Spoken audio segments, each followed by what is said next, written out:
지으신 바 되시는 그분 앞에 제사 올려드립니다. 내 몸과 뜻과 내 힘을 다하여 그분 앞에 참 예배자로서 서시길 바랍니다. 아멘. 마음을 다시 다잡고 엉덩이 약간 위로 붙이고, 그게 척추에도 좋아요. 옳지. 예, 어르신 역시 지혜로우시네요.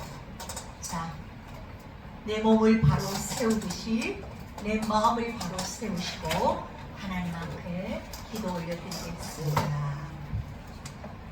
그냥 앉으세요. 기도 드리겠습니다. 천지 만물을 지으신 내 아빠 아버지, 나를 지으신 내 아버지, 나를 위해서 예수 그리스도를 십자가에 못 박으신 그 사랑 앞에 우리는 무릎을 꿇을 수밖에 없습니다. 주님, 우리가 예수 그리스도를 잠시라도 한 호흡이라도 내가 잊어버리면 아버지, 우리는 옛사람의 습관의 그 자리에, 그 구덩이에 다시 쓰러질 수밖에 없고, 바깥의 상으로부터 공격하는 그 마귀의 불화살에 우리는 아프고, 우리는 외로워하고, 우리는 불안해하고, 우리는 분노하고, 우리는 원망할 수밖에 없는 연약한 자임을 주님 앞에 이 시간 진실로 고백합니다. 하나님, 우리가 우리의 근육으로, 나의 어떤 지식과 경험으로 이 세상과 맞서 싸울 수 있을 것 같지만 우리는 전혀 이미 마귀에게 잡힌 바 된 생명 없는 자였음을 우리가 진실로 고백하고, 오늘 이 시간 생명이신, 회복이신, 나를 위해 죽기까지 사랑하시는 그 주님의 사랑 앞에 우리가 무릎을 꿇기를 간절히 원합니다. 이 시간 참 예배자가 되게 하여 주시옵소서. 이 시간 참 주님의 음성을 듣는 시간 되게 하여 주시옵소서. 내가 널 위해 내 아들을 십자가에 못 박았다 라는 그 음성을 우리가 들을 때는 우리의 마음속에 그 어떤 원망도, 그 어떤 불평도 주님 앞에 입술을 벌릴 수가 없음을 우리가 깨닫게 될 것입니다. 예수 그리스도의 그 십자가의 고통과 하나님의 그 사랑 앞에 우리가 무슨 말을 할 수 있겠습니까? 하나님, 우리가 문제에서 해결되는 방법은, 우리가 고통과 외로움과 두려움과 불안에서 우리가 자유케 될 수 있는 단 하나는 예수 그리스도의 십자가, 나를 위해 지신 그 십자가를 묵상하는 그것밖에 없음을 오늘 이 시간 깨닫기를 확신하고 결단하는 시간이 되게 하여 주시옵소서. 우리가 그냥 교회 설렁설렁 들기면 세상 사람과 다를 게 하나도 없습니다. 세상이 주는 불화살에 우리는 쓰러질 수밖에 없습니다. 낙심할 수밖에 없습니다. 그러나 우리가 내 안에 계시는 예수 그리스도를 믿고 그 예수 그리스도의 그 성령의 인도하심으로 오늘도 예배 가운데 아버지 임할 수 있는 은혜를 나려 주시기를 간절히 원합니다. 오늘도 이 시간에 그 일을 행하실 하나님을 찬양합니다. 예수 그리스도 이름으로 간절히 기도드립니다. 아멘. 사도신경으로 하나님 앞에 신앙 고백 올려드립니다. 시작. 나는 전능하신 아버지 하나님 천지의 창조주를 믿습니다. 나는 그의 유일하신 아들 우리 주 예수 그리스도를 믿습니다. 그는 성령으로 잉태되어 동정녀 마리아에게서 나시고 본디오 빌라도에게 고난을 받아 십자가에 못 박혀 죽으시고 장사된 지 사흘 만에 죽은 자 가운데서 다시 살아나셨으며 하늘에 오르시어 전능하신 아버지 하나님 우편에 앉아 계시다가 저리로부터 살아있는 자와 죽은 자를 심판하러 오십니다. 나는 성령을 믿으며 거룩한 공예와 성도의 교제와 죄를 용서받는 것과 몸의 부활과 영생을 믿습니다. 아멘. 찬양 올려드립니다.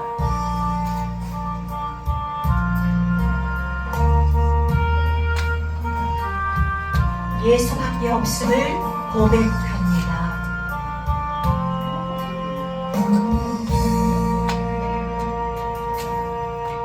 주 예수보다 더 귀한 곳은 없네. 이 세상 부귀와 바꿀 수 없네. 영주 권대 대신 돌아가신 그 놀라운 사랑 잊지 못해. 세상 돌고 가버리고 세상 사랑과 어렵네. 주 예수보다 주 예수보다도 귀한 곳은 없네. 예수밖에는 없네. 주 예수보다도 귀한 곳은 없네. 이 세상 병에와 바꿀 수 없네. 이전의 열리도 세상이고 주 사랑하는 마음 빼지 못해. 세상 절고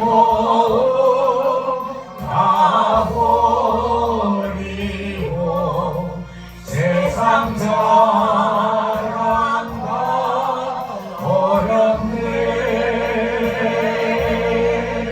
주 예수보다도 귀한 곳은 없네. 예수 밖에는 없네. 진실로 고백합니다. 주 예수보다도 귀한 곳은 없네. 이 세상 행복과 세상 행복과 바꿀 수 바꿀 없습니다. 수 없네. 유혹과 핍박이 유혹과 핍박이 내게 몰려와도 나 주 섬기는 마음 섬기는 내 마음 변치 않습니다. 아멘. 세상 절고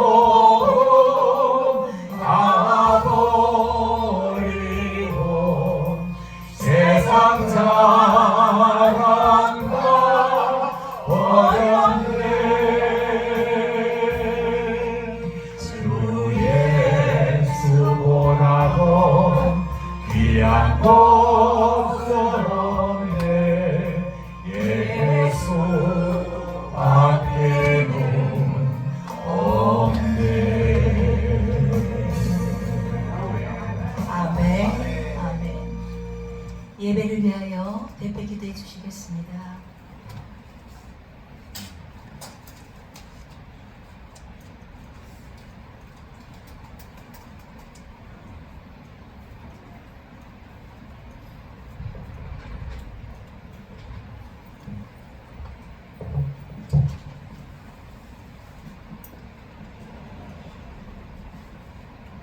다 같이 기도드리겠습니다. 은혜의 하나님 아버지, 6월 마지막 주일 예배를 드릴 수 있게 주님의 전으로 인도하여 주시네 감사드립니다. 지난 한 주간 세상에서 살면서 주님의 말씀에 순종하지 못하고 우리의 생각으로 살아왔음을 이 시간 고백합니다. 그리스도인답게 살지 못했던 저희들을 긍휼히 여겨주옵소서.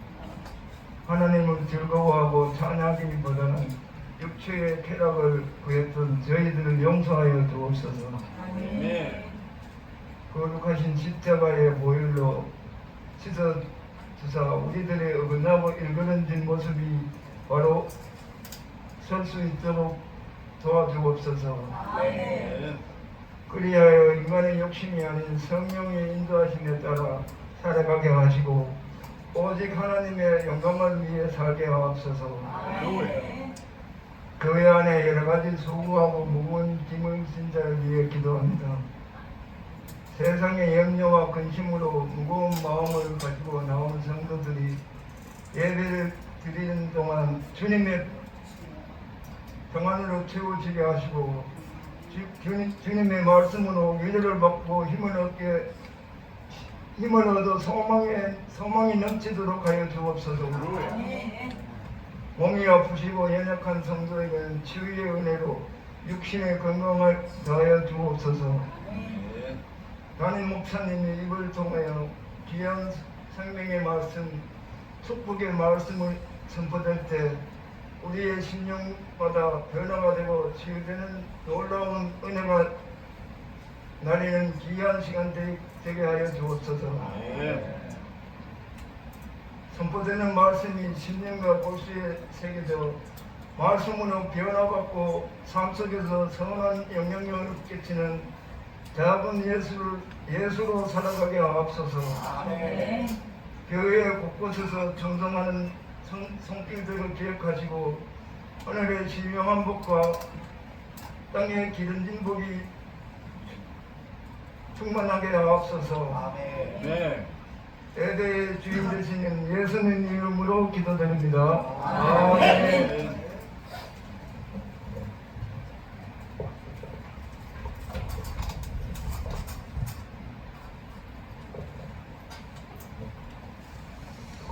일주일 동안 잘 지내셨습니까? 반갑습니다.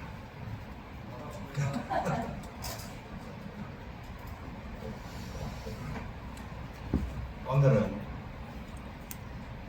누가복음 12장 말씀을 가지고 여러분과 나누려고 합니다. 누가복음 12장은 그 앞부분은 제가 설교를 다 했던 기억이 납니다. 그러니까 오늘 뒷부분 전체로 그 통독 비슷하게 강의 비슷하게 하고 난 뒤에 누가복음을 다 말씀을 읽고 난 뒤에 다음 주부터 하면 한 3주 내지 4주 걸리면 누가복음 12장을 다 마칠 것 같습니다. 누가복음 12장에 제목 붙여놓은 것이 뭔가 하면 하나님 나라와 인자 예수 그리스도의 재림에 대한 교훈입니다. 우리 예수제이들이 가장 민감하게 생각해야 될 부분이라는 얘기죠. 천국 가기를 누가 가장 원하실까요? 우리가 천국 가기를 누가 가장 원하실까요? 하나님 아버지입니다. 그거 하시면 예수제이 제대로 된 예수제이로 오실 거예요. 우리는 이만큼 안 원한다니까요.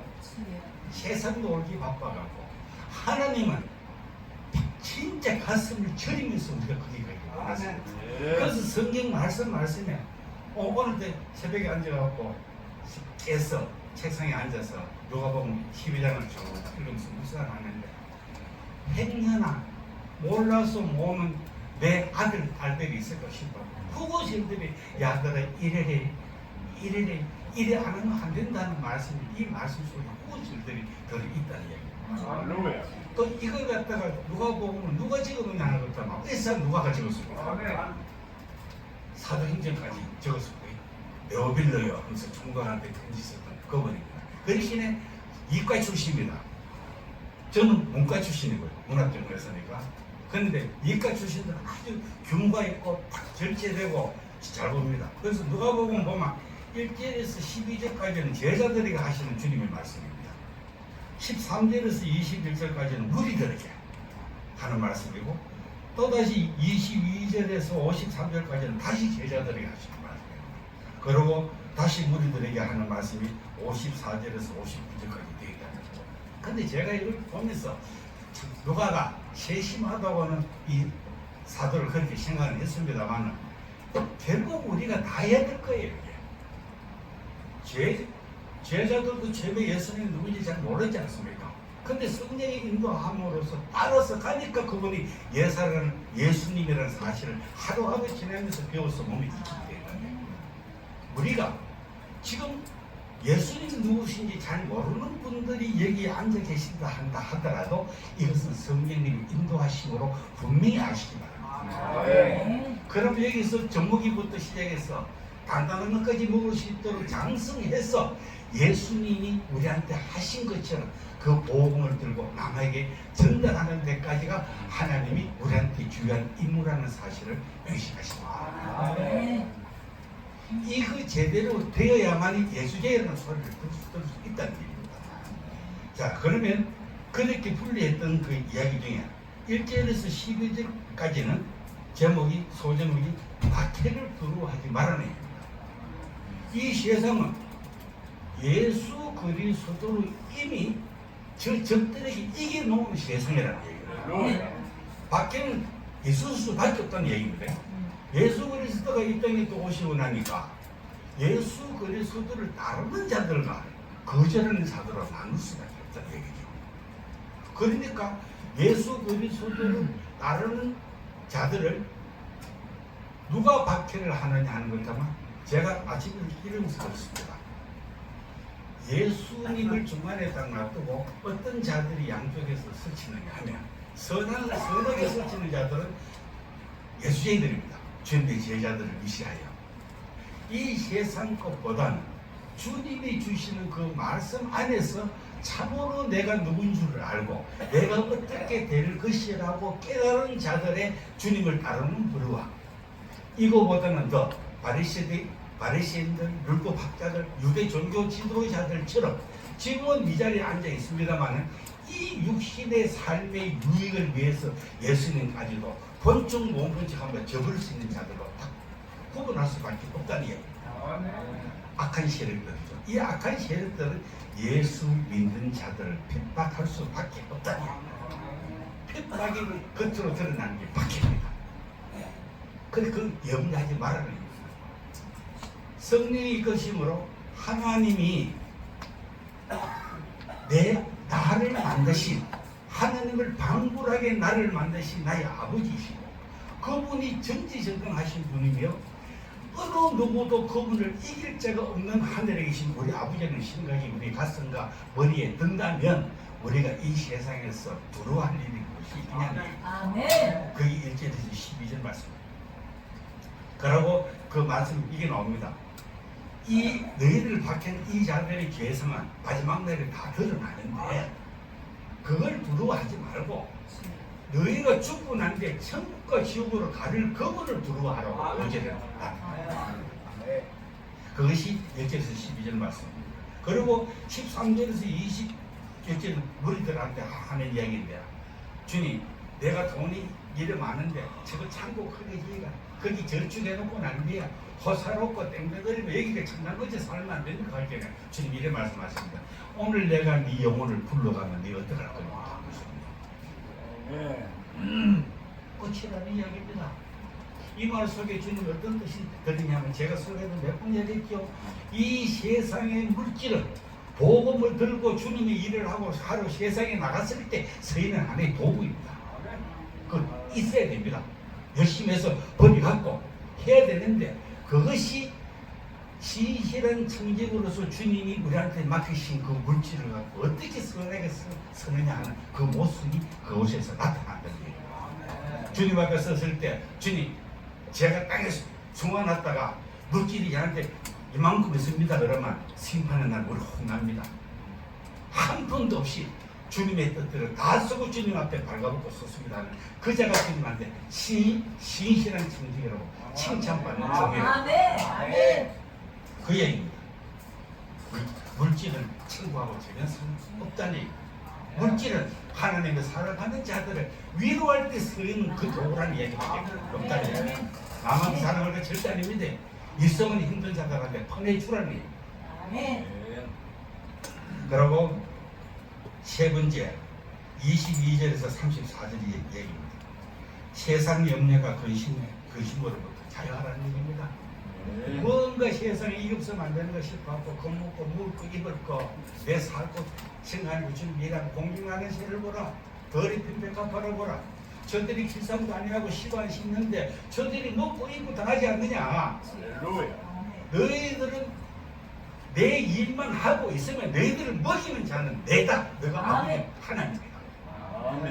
그 얘기를 말씀하시는데도 불구하고 하나님이 내 마음속에 가슴속에 들이지 않으니까 거기 저적거리고 아이고 내가 먹을 거 내가 준비해야 되는데 붙잡고 이 근심하지 말라는 얘기입니다. 그렇게 하시면서 주님 뭐라고 말씀해? 심지어 너희일까 보냐는 얘기입니다. 우리가 미물이라 생각하는 그들도 그렇게 주님이 책임지고 계시는데 너희들이 내 아들로 딸로 부르는 너희들한테 하나님이 안 그러게 계시느냐는 얘기입니다. 걱정하시는 걸 이것도 마귀가 주는 생각이라는 얘기입니다. 여기까지 제가 설교를 다 했던 기억이 듭니다. 그리고 그 다음부터 35절에서 48절까지는 깨어있는 삶을 사는 겁니다. 깨어있는 삶이라 하는 것은 주님이 우리를 어떻게 생각하고 계시며 어떻게 사용하시려 하는지를 갖다가 깨닫고 그 주님의 말씀대로 살아가는 깨어있는 삶을 살아가는 겁니다. 35절에서 48절까지의 그 비유는 세 가지 비유가 나오는데 본문에서 그 35절, 48절까지 예수님은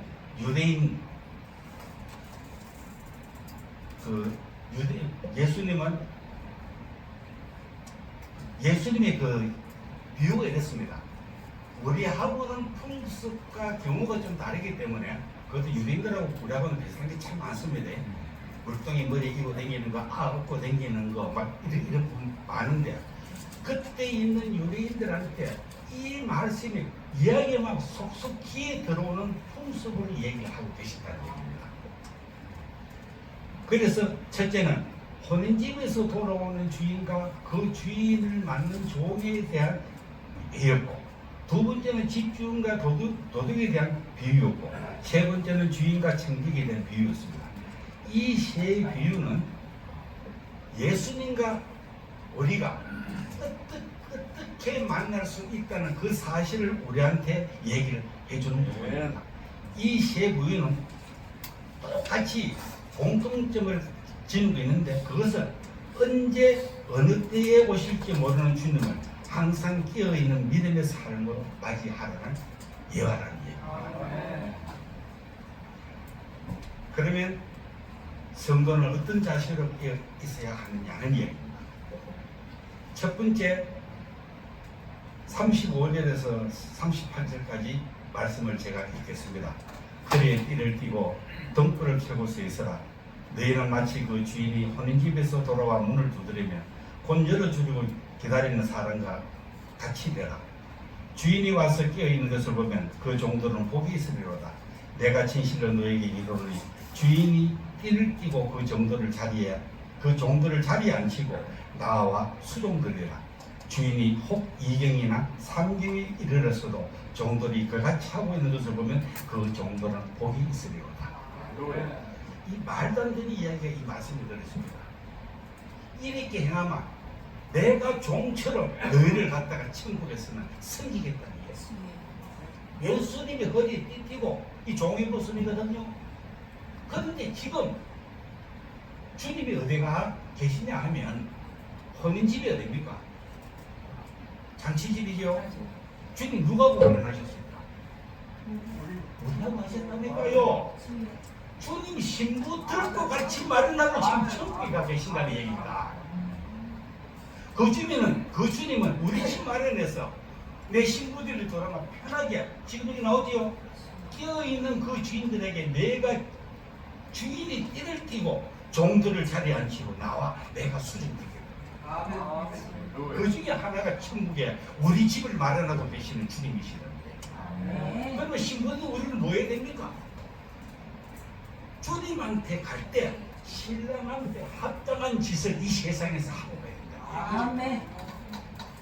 그것이 깨어있으라는 얘기입니다. 깨어있으라는 이야기가 예수 그리스도가 우리한테 전해주신 그 복음을 가슴에 담고 복음을 모르는 자들한테 가서 깨었어.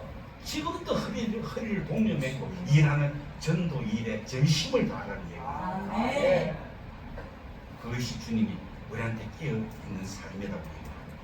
두 번째 39절에서 40절입니다. 너희도 아는 바니 집주인이 만일 도둑이 어느 때에 이를 줄 알았더라면 그 집을 뚫지 못하게 하였으리라. 그러므로 너희도 준비하고 있으라. 생각하지 않은 때에 인자가 오리라 하시리라. 도둑을 지키는 집 주인의 마음이 되게 한다니. 도둑은 특징은 집주인이 알지 못하는 때에 들어닥치는 것이 도둑입니다. 미리 예고하고 그 시간에 와서 도둑질 하는 것은 도둑이 아닙니다. 그런 도둑은 없다는 이야기입니다. 생각지 않은 때에, 방심하고 있을 때에, 깊이 잠들었을 때에 불시에 들어닥쳐서 우리가 그걸 훔쳐간다. 이스라엘은 흙으로 지은 아주 허술한 집입니다. 그 비가 많이 안 오는 사막 지역이거든요. 그러니까 우기 때만 조금 오고 완전 허술합니다. 그리고 흙으로 지었기 때문에 왜 도둑 들어와서 막이를 좀 파고 끌어들고 들어가면 좀 쉽다는 얘기입니다. 그런데 주인이 깨어 있으면 도둑이 그 짓을 못 한다는 얘기예요. 그러니까 깨어 있는 주인처럼 지금도 이 악한 영들이 너와 아직까지 주님을 오는 저자들을 그들이 우는 사자와 같이 삼키지 않도록 깨어 있는 내 종이 되어라는 얘기입니다. 그 얘기입니다. 무슨 말인지 아시겠죠? 그죠? 세 번째는 41절에서 48절까지입니다. 베드로가 여쭤오되 주께서 이 비유를 우리에게 하심이니까 모든 사람에게 하심이니까 무슨 주께서 이르시되 지혜 있고 진실한 청지기가 되어 주인에게 그 집 종들을 맡아 때를 따라 양식을 나누어 줄 자가 누구냐? 주인이 얻어갈 때 청지기가 맡겼다면 그 중에 너희 청지기 중에 주인처럼 때를 따라 먹이고 일시킬 자가 누구냐는 얘기를 물으신다는 얘기입니다. 그 얘기를 물으시고 난 뒤에 주인이 이를 때에 그 종이 그렇게 하는 것을 보면 그 종은 복이 있으리로다. 좀 전에 말씀드렸듯이 그렇습니다. 주님 지금 어디 계십니까? 천국의 신부 준비하러 왔습니다. 그죠? 그런데 주님이 재림지로 오시기 전까지 그 우리한테 하시는 이야기입니다. 우리는 주님 보고 신랑이라고 부르는 마음을 가진 사람들이 예수님이라는 얘기입니다. 그러면 우리가 뭘 어떻게 해야 되느냐는 얘기입니다. 그들을 지키면서 내가 복음을 받아들이고 그들한테도 복음을 전하면서 주님이 이 세상에 하셨던 것처럼 같이 해서 더불어 천국에 가야 된다. 아까 전도사님 교회가 무엇이냐고 물으셨지요? 그리께서 이루어진 이 공동체가 주님이 말씀을 하십니다. 교회가 그런 곳이라는 얘기입니다. 아무것도 모르고 있는 자가 주님의 복음을 깨닫고 그 주님의 사랑을 깨닫고 나가서 주님은 이런 분이십니다. 우리 손에 손잡고 보좌에 앉으신 그리스도 앞으로 가야 되겠습니다 하면서 전도 받았을 때 성령님이 하시는 일인 줄 깨닫고 주님 감사합니다고 찬양으로 화답하며 같이 모인 이 자리 같이 우리가 주님의 일을 감당하는 신실한 청지기가 되어야 된다는 얘기입니다. 그러면 내가 참으로 너희 이론의 주인이 그 모든 소유를 그에게 맡깁니다. 만일 그 종이 마음에 생각하기를 주인은 드디어 오리라 하여 남녀 종들을 때리며 먹고 마시고 취하게 되면 생각하지 않은 날 알지 못하는 시각에 그 종의 주인이 이르러 엄히 때리고 신실하지 아니한 자의 받는 벌에 처하리니 주인의 뜻을 알고도 준비하지 아니하고 그 뜻대로 행하지 아니한 종은 많이 맞을 것이요 알지 못하고 맞을 일을 행한 종은 적게 맞으리라. 무릇 많이 받은 자에게 많이 요구할 것이요 많이 맡은 자에게는 많이 달라 할 것이니라. 이게 무리들이 봤을 때 그때 유대인들한테 하는 그렇게 예수 이 말씀을 하고 계십니다. 유대인들 누구라 하면 저거밖에는 천당 갈 사람 없다는 이야기합니다. 이방인도 안 되고 다윗이 후손은 우리밖에. 그런데 주님은 우리한테 무엇을 주고 하시냐면 하나님이 주님이 복음을 처음 주신 우리한테 구속사를 쓰게 하신 아브라함한테도 아브라함이 나올 때 애국에서 나올 때 전부 다 그 유대인들 말고 많이 따라 나왔습니다. 종살이 하던 그 이방인들도 따라서 애국에서 나오고 그래 했는데도 불구하고 하나님이 구원해 주신 데에만 감격하여 감사를 온전히 드리지 못하고 너가 하고 나하고는 좀 다르다는 이야기입니다. 에덴 동산에서 선악과 따르는 그 죄성이 여기서도 나타난다는 얘기예요. 주님은 그런 자들을 오히려 네가 복음을 전해서 같이 손잡고 가슴에 안고 오라는데 내 밖에 못 간다고 얘기한다. 여러분 예수 믿었으니까 대단한 신분입니다. 대구 앞에 뒤에 나갔을 때 이 순간 무조건 뜯어내어서 밖에 버려야 된다. 만일 주님을 잘못 얘기 보면 알지 않습니까? 대화 속에 나타나니까 예수님을 잘 모르는 자가 있다가 주님 오늘 또 하나 걸리네요. 저에게 힘 주셔서 저자가 주님의 복음한테 발목이 걸릴 수 있도록 도와달라고 기도하고 그 자한테 접근해야 된다. 그러면 성령님이 가만히 계시겠습니까? 하나님의 아들이 하는 일에 도라고 성령님을 우리한테 보내셨다 봐요. 그날 말로 이런 말 쓸 거면 쇼분 아버님입니다. 그 마음으로 다가가라는 얘기입니다. 아멘. 담대하라는 얘기입니다. 아멘. 왜? 우리가 하나님의 대사이기 때문에. 히브리서에 분명히 이야기합니다. 내가 몇 번 말씀드렸죠. 미국 대사가 한국 대사로 왔습니다. 이 미국 대사 누가 책임집니까? 미국 정부에서 책임지다니까요. 우리가 세상에 나가서 저들을 구하겠다고 하는 대사로 나섰을 때 우리를 누가 책임집니까? 하나님 책임지시는 거예요. 아멘. 담대할 수밖에 없는 여러분들입니다. 아멘. 그 이야기입니다.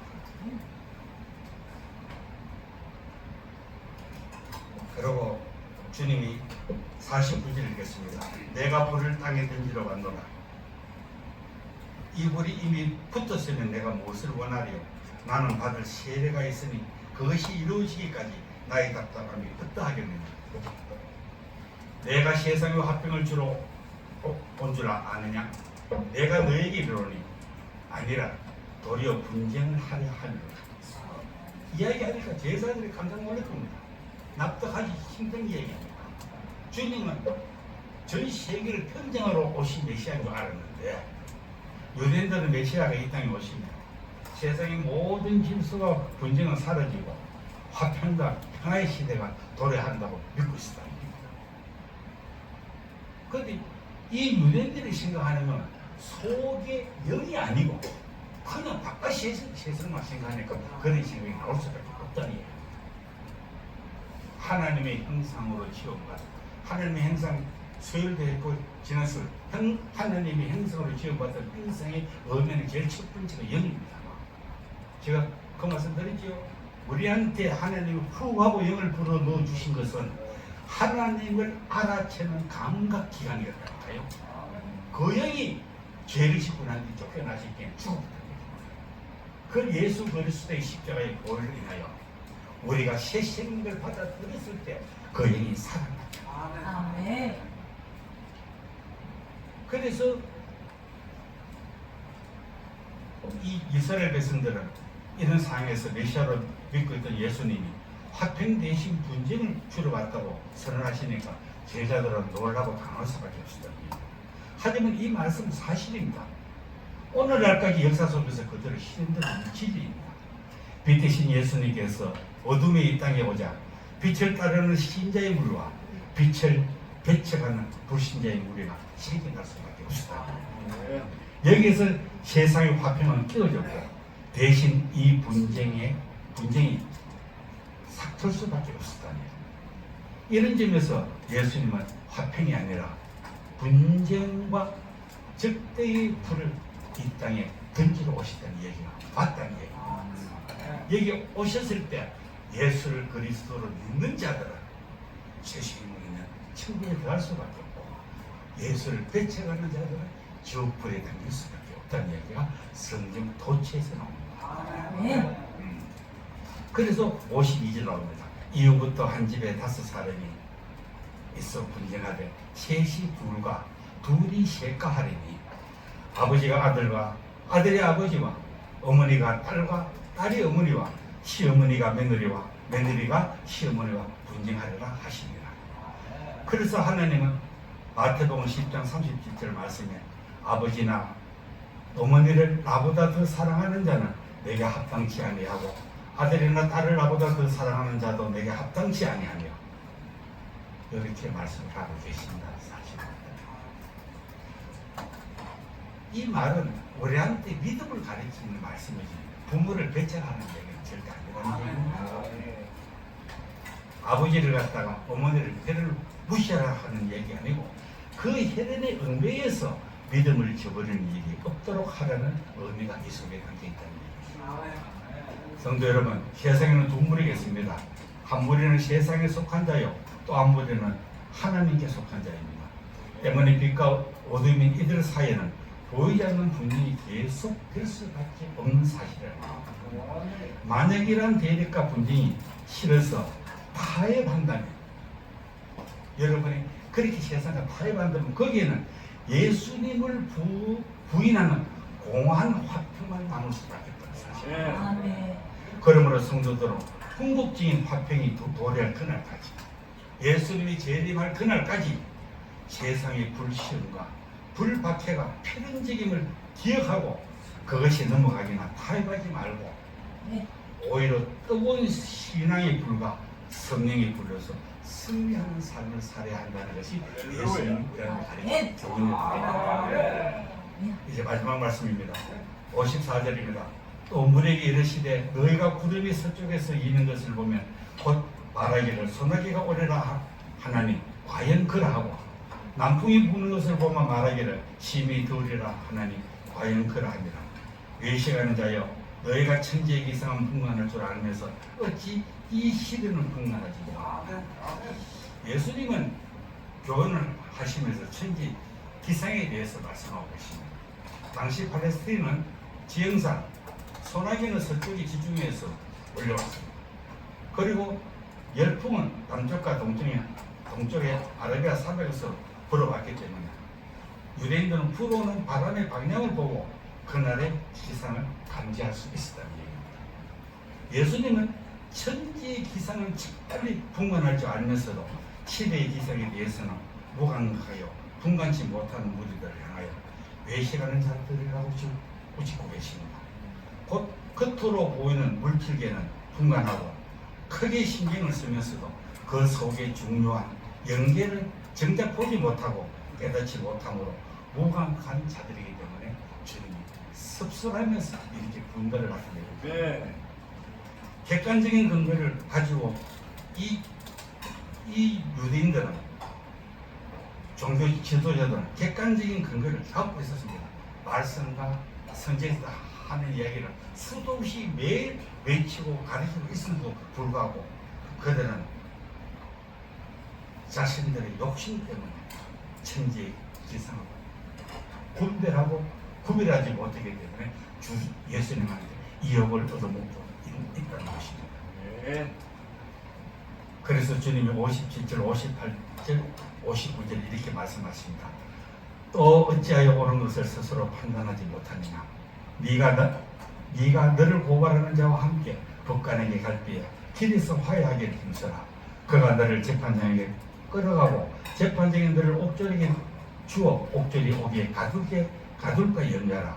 네게 이르노니 한 푼이라도 남김이 없이 빚을 갚지 아니하고서는 결코 거기서 나오지 못하리라 하십니다. 때를 분간하라고 촉구하신 예수님은 이 재판의 비유를 합니다. 마태복음 5장 25절과 26절에도 똑같은 얘기 나옵니다. 고산자와 함께 법정의 법관 앞에 서기 전에 최소한 길에서 화해하기를 힘쓰라고 말씀하고 계시는 게 주님의 말씀입니다. 왜냐하면 법정의 재판장 앞에 서게 되면 더 이상 긍휼과 은혜는 없어지고 오직 내용만 법의 심판만이 기다리고 있기 때문에 그리고 이처럼 화해 없이 법정에 설 경우 그 행한대로 법의 심판을 받을 수밖에 없기 때문에 도리 없이 옥에 갇히는 불쌍한 신세가 될 수밖에 없기 때문에 주님은 화해하라고 얘기합니다. 자, 그렇다면 이 비유는 무엇입니까? 재판장은 하나님이십니다. 고소인은 의의 기준이신 예수님입니다. 피고인은 우리 인간이라. 길은 무슨 길입니까? 우리가 살아가는 이 길입니다. 옥은 어디입니까? 지옥이죠. 빚은 뭡니까? 우리가 지은 죄라니. 그런데 이 비유의 말씀은 시대의 징조를 잘 분간하여 그때 최후의 심판 그때 모든 인간의 살인은 그때가 심판이 이르기 전에 인생의 길을 가고 있을 동안에 주님과 화해하고 회개의 삶을 살면 긍휼과 은혜를 받을 것이고 그렇지 않을 경우 준엄한 법의 심판을 면치 못할 것이라는 교훈입니다. 따라서 모든 인간들은 화해의 시기 우리가 살고 있는 이 동안에 이 인생길을 가는 동안에 끝까지 가기 전에 어서 회개하는 걸 한다는 말씀을 주님이 우리한테 간절히 하고 계십니다. 내 편 나도 됩니다. 그래서 내가 모두에 뭘 묻겠습니까? 우리가 천당 가기를 가장 원할 수 있는 누구냐고? 하나님 아버지십니다. 지금도 합니다. 야들아 다 가르쳐 줬대. 그런데도 듣고 흘리는 자 되지 말고 지금 너희 살아있을 때 주님 품으로 되돌아와서 이때까지 지은 일을 다 회개하고 주님이 주신 능력으로 세상에 나가서 주님의 대사가 되라고 주님 이렇게 우리한테 요하고 계시다. 아멘. 이게 하나님 아버지 뜻이고 우리한테 주신 말씀입니다. 이것이 누가복음 12장 전체의 말씀인데 성경 전체의 아버지가 적어놓은 말씀과 같다는 얘기입니다. 기도합니다. 사랑의 하나님 아버지, 오늘 고개 숙인 주님의 아들, 딸들이 이 말씀을 잘 깨달아 갔으면 잘 박힌 목과 같이 간직하여 주님의 영광을 나타내는 데에 서 있는 주님의 가문의 귀한 아들, 딸이 되게 하시고 이 아들, 딸로 인하여 버림받은 이 세상이 여가 다시 핏줄이 돋아나고 살이 힘이 나듯이 살아가는 세상이 되어 아버지의 영광이 이 온 세상에 널리 나타날 수 있는 영광을 이들로 통해서 아버지께서 영광 받으시기를 간절히 원합니다. 이 모든 말씀 언제나 우리를 사랑하시는 예수님 이름 받들어 기도드리옵나이다. 아멘. 아멘. 나를 죄와 사망에서 생명으로 구해주신 그 예수가 나의 뭐가 됩니까? 아멘. 나의 누가 되십니까? 구주. 예수 그리스도 나의 구주임을 고백합니다. 준비되셨나요? 네. 진실로 고백합니다. 시작. 예수 그리스도 나의